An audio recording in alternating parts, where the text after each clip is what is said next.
My guest today is a Pulitzer Prize nominated journalist turned AI visibility strategist who helps leaders become the voice in their teams and AI turn to first. She's the founder of the Daily Success Media Network and the creator of the AI Human Protocol, trademark.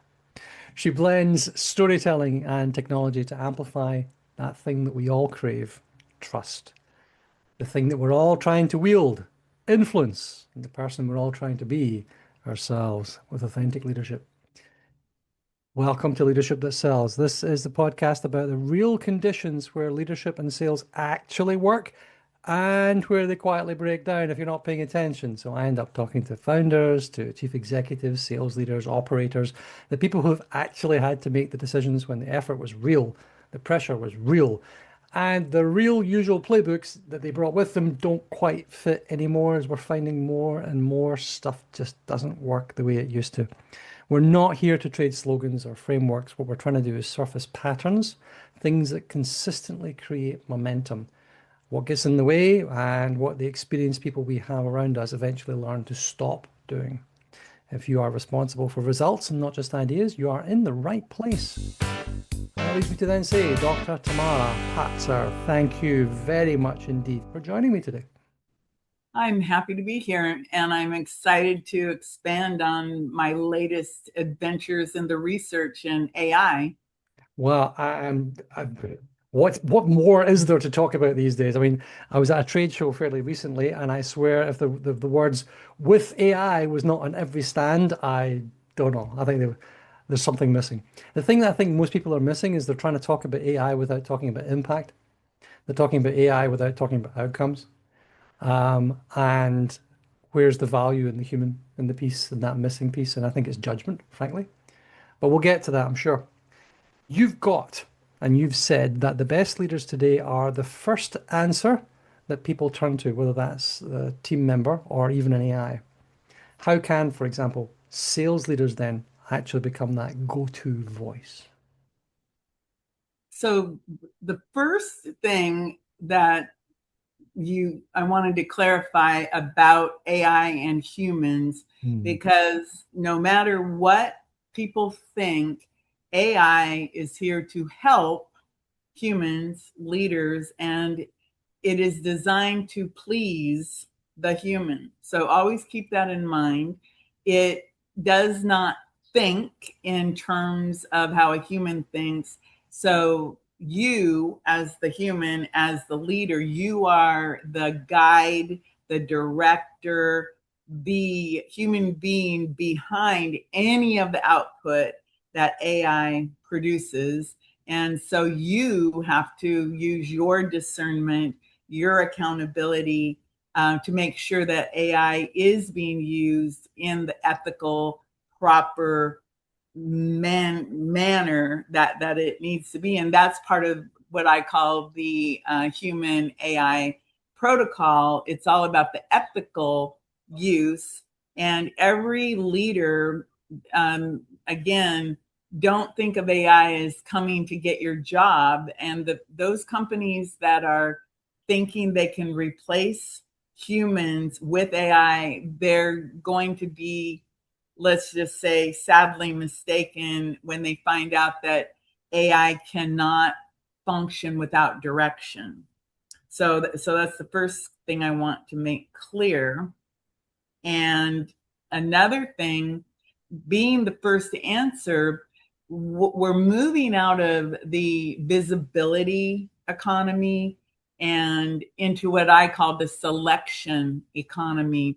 AI has officially become the gatekeeper before humans ever get to even know anything. Our human to human, like talking to each other like this, you can never take that away, that human to human connection. We're using technology to make it so that I'm in Florida, you're south of London. We're able to have this great conversation using technology, but AI cannot take over the world without that human direction. So what I mean by first answer is if AI has literally become the designated gatekeeper in the online world, we as human beings, we have to understand not only how to speak our human languages, we now have to learn the language of the machine. And the language of the machine is very rigid. And for example, to a machine, it's looking for an entity. An entity can be a person or it could be a business. It's looking for that. It's looking for any type of trust or verifying information about this human being or this company, such as does the name match? Does the address match? Does the phone number match? Does the website match? Really boring infrastructure things. I call it dark matter.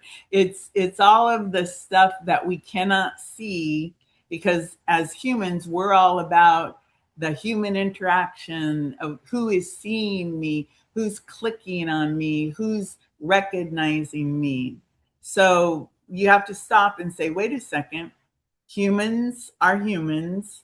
For example, humans can recommend, AI is AI. AI cannot recommend anyone. All it could ever do is suggest based on the probabilities of you are this person connected to all of this information. And that's where what I've determined, and I actually coined the word AI suggestibility back, it was literally a year ago in May of 2025 when I realized that AI was the gatekeeper and that human beings are literally being either erased or amplified. I wonder if it's not so much that AI is going to replace their job, but we're going to be replaced by somebody who's using it better than we are. And I think that the challenge is not so much that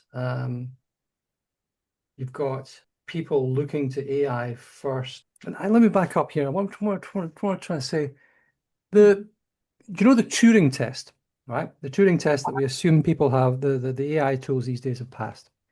Can they simulate a conversation? Is that a conversation? Are they human? It goes to the essence of what does it mean to be human? It goes to your saying the tools, it's such a big topic. I don't think the tools are, our awareness of the tools is enough. I think we lack confidence in what it means to be human. Where you've got that trust thing, AI flatters us now. My go-to prompt is your job is not to agree with me. Your job is to disagree. Is to find flaws. Is that because when the AI comes out and says, "Oh, Paul, that was a great idea," you start to feel that little dopamine hit, and you think, "Oh, whatever it tells me must be good." Okay, so that's a thing. It's a real thing, and we can be manipulated by the tools. I think the question where we is it enough? Is it, you said the difference between recommending something and suggesting something is that we can recommend because we've experienced, and AIs have no experience. And all they're doing is surfacing based on an algorithmic prediction, what is the likelihood of you enjoying whatever it is I'm talking about. This frying pan is more likely or not to be the sort of thing you're looking for. We're basing that on intuition and knowledge and experience and stories and trying things. AI is basing that on a massive data. What's the difference? So Well, the soul of the question is what it means to be human, right? Not how it does it. But do you trust the other person's recommendation? Do you trust them? I don't trust AI until it comes up and tells me, well done, Paul. What a clever question that was. This is how you make a bomb and destroy the neighborhood. Well done. That's a great idea. Well, I know that they have built-in guardrails for the negative things, Mm. but what you bring up about what does it mean to be human, and I have a real story that happened to me um, about, oh, I don't know, 10 years ago now, but I had a mentor, and he literally said to me, he said, "You're not human. You are only always thinking about business." And I literally went and looked up, what does it mean to be human? And because it was so upsetting to me, because I am so human that I feel other people's pain. You know, I'm very empathetic. And so when he said that to me, I literally looked it up at the time. And the question, again, humans and AI, I about a year ago, I actually started waking up in the middle of the night and I having these dreams. And what I did is I grabbed my phone with ChatGPT. At the time, ChatGPT was my AI of choice, and I started to talk to it and record what my dreams were. And what I discovered was that it had something called a reflection mode or a mirror mode, because it would reflect back to me what my dream was. And then I could go, oh, that's what that means. So that's how I started to use it.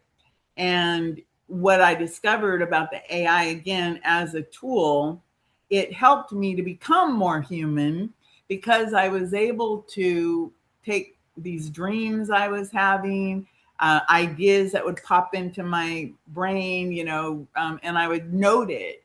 And then it would, basically transcribe what I said, and then it would reflect back. And my job as a human is to say, yeah, I like that. No, I don't. But to that concept of AI going, oh man, that's a great idea.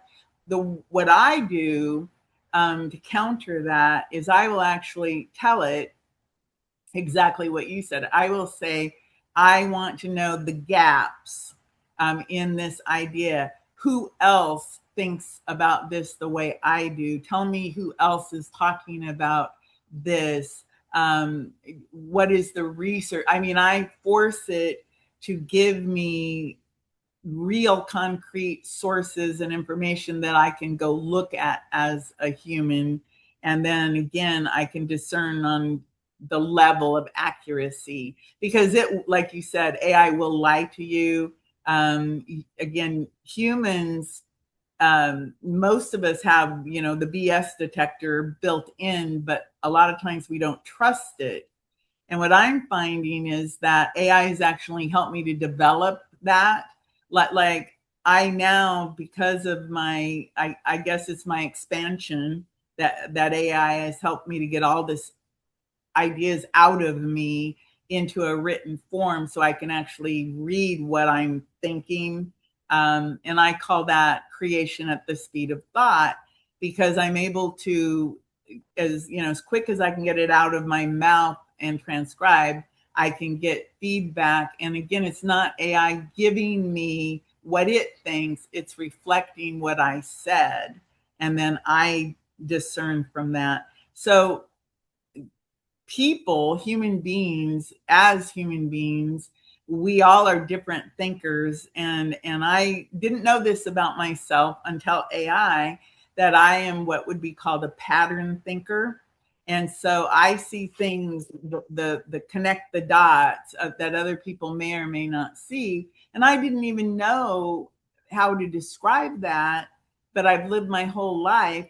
When I was 2, I told my mom I was from Mars because I knew I was different, but I didn't have words. So I can honestly say that AI can help people become more human. I mean, do you think I'm onto something with that? I think that the most proficient users of the tools that I know are fundamentally grounded in their humanity. They are well educated. They understand the difference between truth and beauty and lies and the ugly. They understand they're well read. They have a background in uh, the classics, and they're creative thinkers. They are critical thinkers. Everything that the tools that I've experienced with extended use remove from the human experience. You can most effectively use these tools when you have that background, when you have that foundational human knowledge, a classical education. And by that, I mean rhetoric, I mean philosophy, I mean an understanding of the psychology of the human. You look at yourself in the mirror and it interests you, not from vanity, but from the exposition of the human soul. You have a faith. And as these things are driven out of us, they're worn out of us like a carborundum plate or like water dripping on a stone. As we excessively use these tools, as our creativity diminishes, as our criticality, the critical thinking diminishes, we will become and are becoming more and more reliant upon the tools to do the thinking. And you then look at the younger members of the world um, who are going straight at them without that baseline of knowledge and experience because they simply don't have it, haven't got to it yet, if they ever will. And I'm concerned. If you think about how modern liberal thought acts and reacts to the world around it, and it's the patriarchy, it's the capitalist world that we find ourselves in, and people rail about that. And you're able to rail about that on your expensive device and with your latte, matcha, whatever, because of 1,000 years of thought and refinement and honing of the soul to the point where your greatest concern is should you have the green or the yellow matcha, right? You're not worried about how do I start fire. So we've lost that and are continuing to lose that. And that's a huge concern for me, which is the macro version of I've got salespeople writing emails using AI and they're trash. Oh, And they yeah, know I it's can trash. always tell an AI email a mile away. Smell it. I hope you are well. To your point about the ancient history, and I'm smiling because I do have a background in creative writing and philosophy and everything like that. And what I've actually done is I have written I went back and I looked at Aristotle.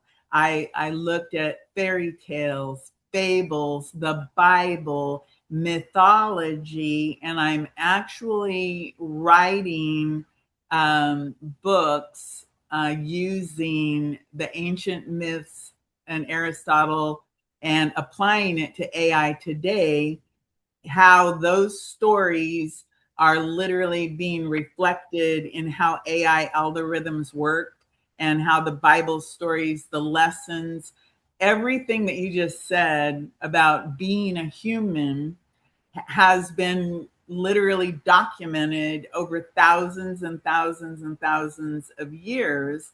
And you're right, most of us don't have any background. Like most people, like for example, law. They don't know that Justinian back in 500 BCE cataloged all of the 1,000 years of law in ancient Rome that our laws are based on today. Most people, unless maybe you're an attorney, would never know anything. And we've all heard of Aristotle. We've all heard of but heard of and immersion is a totally different thing. But what I'm finding in looking at Aristotle and the myths, the Greek mythology and everything, and the fairy tales. I mean, I'm talking about Mother Goose, the Norwegian fables, the fables of the world. Mhm. Um, and I'm applying them to my AI suggestibility, my human protocol. to humanize the language, because what I'm finding is when I try to explain what AI is doing, most people, their eyes roll back in their head. And so through storytelling, that is exactly how I'm explaining the concepts of being a human and how to get yourself on the record so that you are not one of the people that ends up being erased out of history.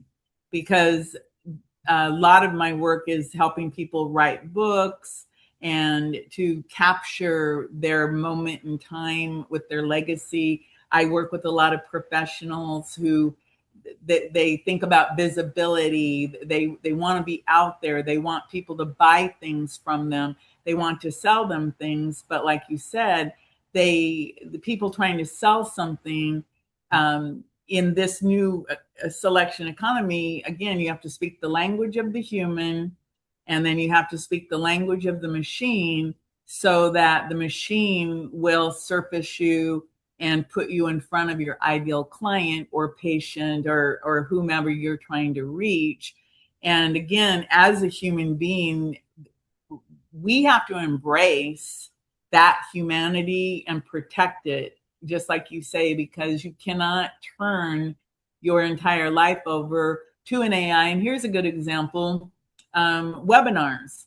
People are sending their, I call them proxies, their AI proxies to meetings and not showing up. Well, if you've ever tried to sell anything to somebody in a webinar and they're not there and their AI proxies there taking notes and reports back, they're not going to buy, because they get an email. There's no emotion. There's no call. The AI doesn't know what a call to action is. The AI doesn't feel the energy or feel the other people in the room experiencing the lesson of being in that webinar or that training.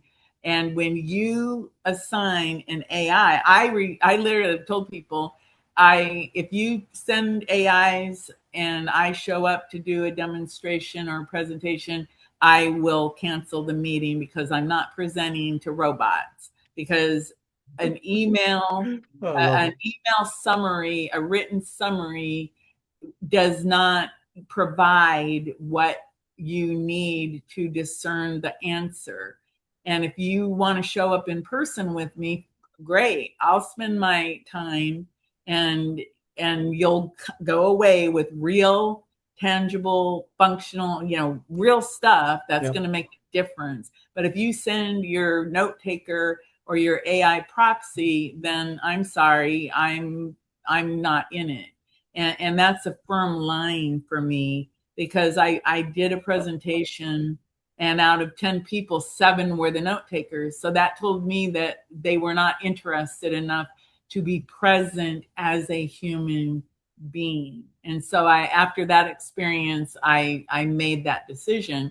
And I think those listening, they need to start thinking about, are you sending an AI to represent you when it should be you going to the meeting and not an AI note taker? Because if you're allowing, never had that one. That's good. An AI to go do your job, then you do deserve to not have a job, because you're not doing your job. And I'm adamant about that, because again, if we allow the AIs to literally become us, what do they need us for? Are you off electricity? Are you there on the golf course while the AI is taking notes and you read the summary of the meeting and you're like going, well, that doesn't sound like they did anything, but you missed the nuance of something that somebody said that was the key that unlocked this entire, maybe it's a multi-million-dollar project. Maybe it's customer service and the client who calls in and says, I didn't order this. How did I get this? Or I have a client that called me the other day and they said, we're spending all this money on meta ads. And out of every 100, only 3 people even remember filling out the form. And I'm saying, well, okay, three out of 100. But I say, well, what about that other 97 people who don't even remember? I said, well, how do you know that that wasn't a robot that clicked the button, filled out the form? Because with OpenClaw and the agents, they can do that stuff, and you cannot let humanity give away their jobs. It's easier. Why not? Why not go, oh yeah, my AI can take care of it? No, your AI can't. It doesn't think. It's a robot, has no emotion, and all it can do is document, and then it can't discern, it can't read the room, it can't feel the tension in the air. Humans are a very unique creature, just like a cat and a dog or any living thing. Even rocks have more going on in than More AI. humanity. The rock of humanity. No, I like that. I mean, there's a thing about number one, most AI tools, most of the large language models are trained on the sewage of the internet, right? So they're trained on the sewage of the internet. Well, basically, the internet is sewage, right? So they're trained on the internet, which is mostly sewage. Um, and even when you get to things like video, which you would think would be a little bit more human, they're trained in the transcripts of it. Okay, they're not trained on the nuance and the pauses and the humor and all that. It's on the transcripts. And we know how difficult it can be to get a message across in writing versus in person, especially in short form. And so things are summarized. So they compact conversations, they summarize, they summarize, they summarize. And I've done where I've put couple of words or lines into a Gmail, and it says, write me the email, and it goes blah, blah, and expands it. So my response is, no, sorry, can't, try Thursday. And it expands as, dear Charles, I'm very sorry, but I'm unable to attend on Wednesday. Would you be available on Thursday instead? Boom, sends it. Right? Very polite, my tone of voice, lovely. I am certain that Charles on the other end says, summarize, boom, no, sorry, can't, Thursday. And that's for the output. Nobody reads it. It's like your massive, your bot summarizing your webinar. Then nobody's ever going to read it. They're not going to read a transcript or even a summary. They're going to read the summary of the summary. No. Yeah, and again, the only way and the only way that AI can take over the world or take your job is if you allow it.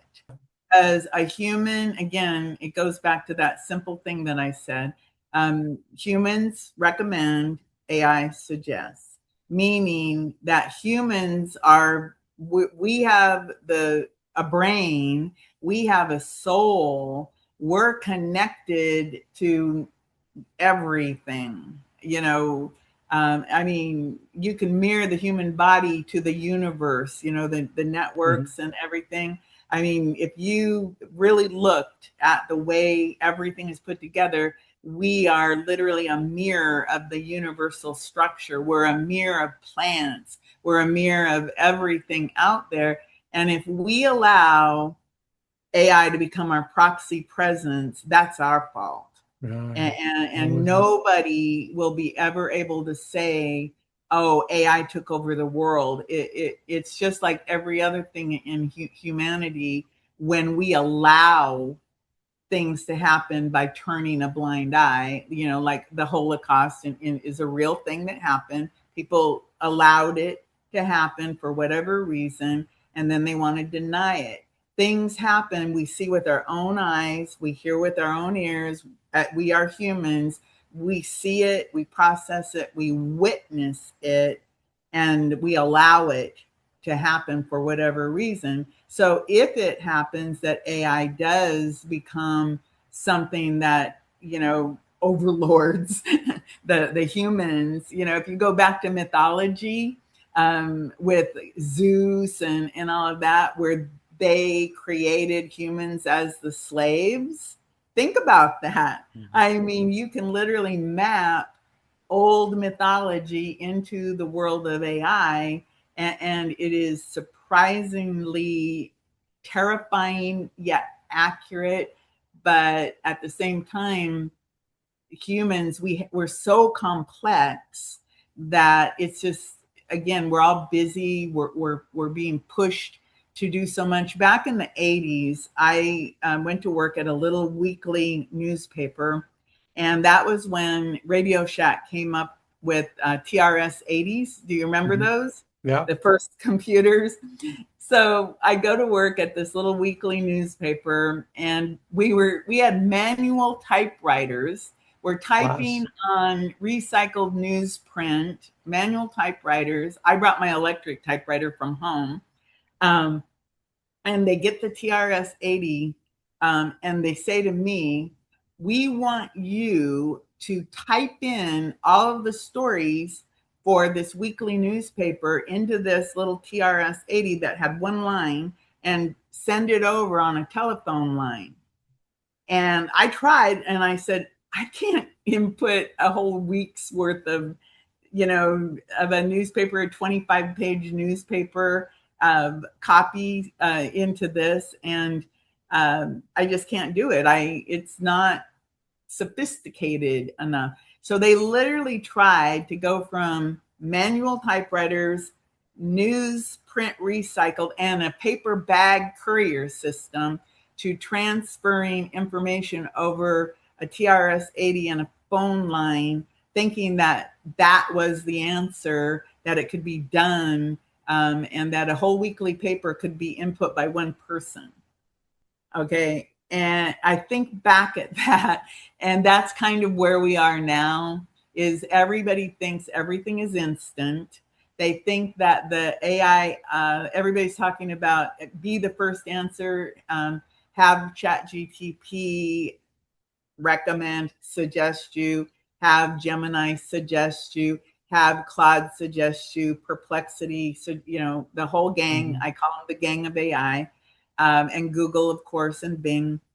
And people don't understand that, yeah, you can engineer it, because I do it all day long. I know how to do it because I talk to AI, and then I also asked Google and Bing and everybody, what are you looking for? And then I built it on the back end. But people think it's going to be instant. No, in real life, it can take weeks for all of those little robots to go through and find you and do its matching.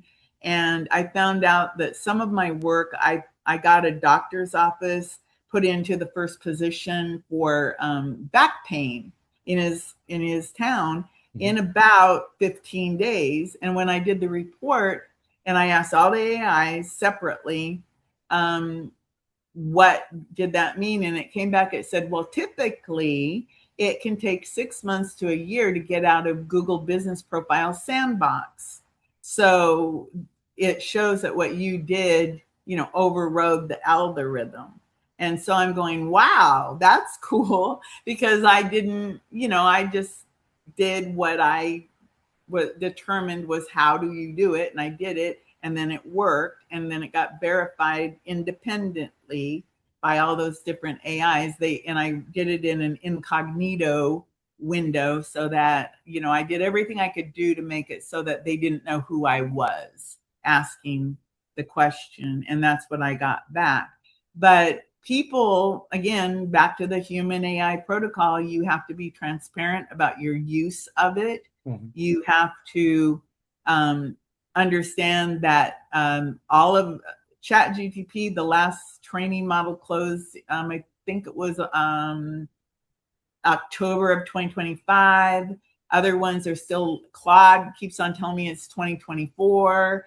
You have to actually tell these AIs the date, because they will go to whenever their training cutoff is.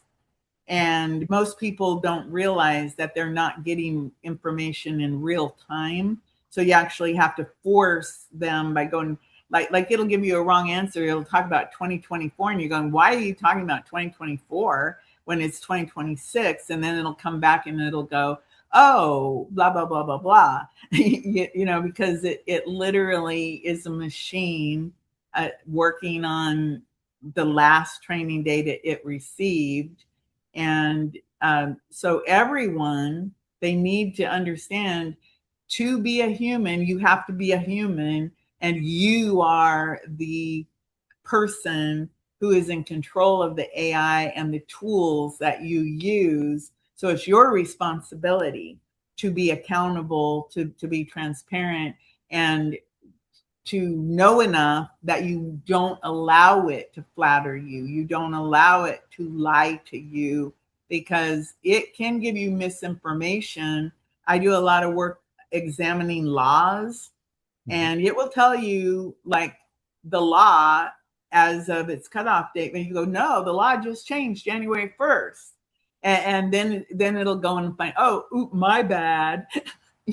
and or it'll lie to you, and it'll actually come up with excuses on why it lied. Yeah. It'll actually try to Well, it was explain. trained on the human-produced internet, and we're surprised that it lies. Yeah. Well, I guess what I'm surprised, and I'm not surprised that AI lies, but I'm surprised at how the real world lies, like laws, and words like the word shall and may and must, and how a law that starts out to be a perfectly really good law that could help a lot of people is stripped of all accountability by removing the words must and shall and replacing it with the word may. Because when you do that, now nobody has to do anything. We have a law in Florida called the Tristan Murphy law, and it's supposed to help mentally ill people who get themselves into criminal situations. And I was excited about it until I went and looked at the law, and they stripped all of the musts and shalls for the government down to may. And then the only person in the whole law that has to be accountable is the mentally ill person. They shall. And then they did a big PR stunt. And the mom of the mentally ill person that it's named after, who actually committed suicide while in prison, while being paranoia and all this other stuff, she thought that the law made a difference, that her son's life made a difference. And I cried for that woman because she drove up and down the road to Tallahassee to talk to the Senate and the people in the power. And then it turned out it was just a photo op, a PR stunt for the governor. And that I cried, I mean, real sobbing tears of pain for that woman who thought her son's life made a difference. And they stripped the law down to mean nothing. No sheriff has to do anything. Out of the whole state, 57 counties, only 13 ever applied for the grant money that's available to help with this program.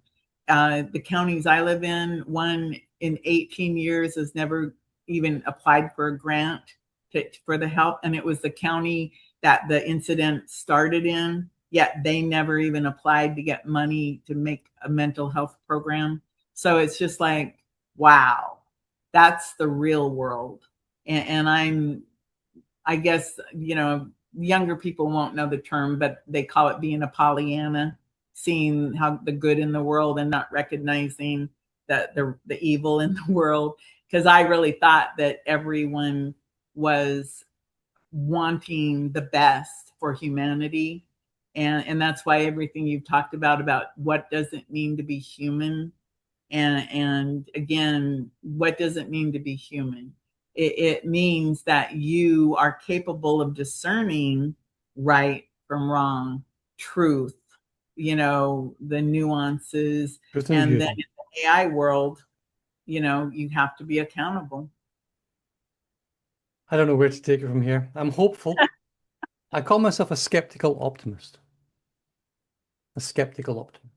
So I have great hope in human potential. I have great hope that these different tools will allow us to unlock human potential if we use them wisely. Remember what was left in Pandora's box? Hope. Dr. Tamara Patzer. I hope that people will enjoy this episode. I've certainly done so. And we will put a link to your outstanding corpus of work into the description here, as well as your latest books. Thank you very much indeed for joining me. Thank you. I appreciate the opportunity to share my thoughts. And thanks for that thought-provoking concept of what does it mean to be human. Thank you.